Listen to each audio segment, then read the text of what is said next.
ઝપાઝપીના દ્રશ્યો સર્જાયા હતા।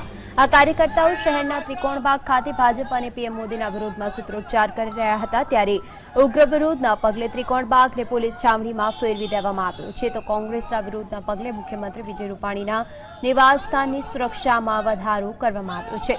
મુખ્યમંત્રીના નિવાસસ્થાને ક્રાઇમ બ્રાન્ચના અધિકારીઓનો બંદોબસ્ત પણ ગોઠવી દેવામાં આવ્યો છે। તો જે રીતે સમગ્ર જગ્યાએ વિરોધ પ્રદર્શિત કરી રહ્યા છે કોંગ્રેસી કાર્યકર્તાઓ, ત્યારબાદ ત્રિકોણબાગ પોલીસ પણ છાવણીમાં ફેરવાયો છે, કારણ કે ત્યાં પણ પથ્થરમારાની ઘટના સામે આવી છે। સીએમ પીએમ વિરુદ્ધ કોંગી કાર્યકર્તાઓ સૂત્રોચ્ચાર કરી રહ્યા છે, બેનરો સાથે રસ્તા પર આવી ઉતર્યા છે અને કોંગ્રેસના વિરોધ પ્રદર્શન યથાવત જોવા મળતા પોલીસ અને કોંગી કાર્યકર્તાઓ વચ્ચે ઘર્ષણ પણ સર્જાયું હતું। કોંગી કાર્યકરોની અટકાયત કરતા તેઓ રોષમાં ભરાયા હતા અને પોલીસ વચ્ચે ઘર્ષણ પર સર્જાવાના દ્રશ્યો સામે આવ્યા હતા।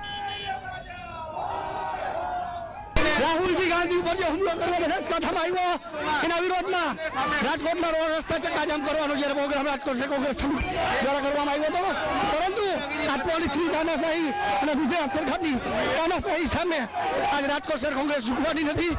જે વ્યક્તિ દેશના વડાપ્રધાનના પુત્ર જ્યારે ધાનેરાની અંદર લોકોની પરિસ્થિતિ જાણવા આવ્યા ત્યારે એની પર હુમલો કરવામાં આવતો હોય ત્યારે આવા પ્રોગ્રામ કરવા પડશે। એની કાર ઉપર હુમલો કરવામાં આવ્યો છે।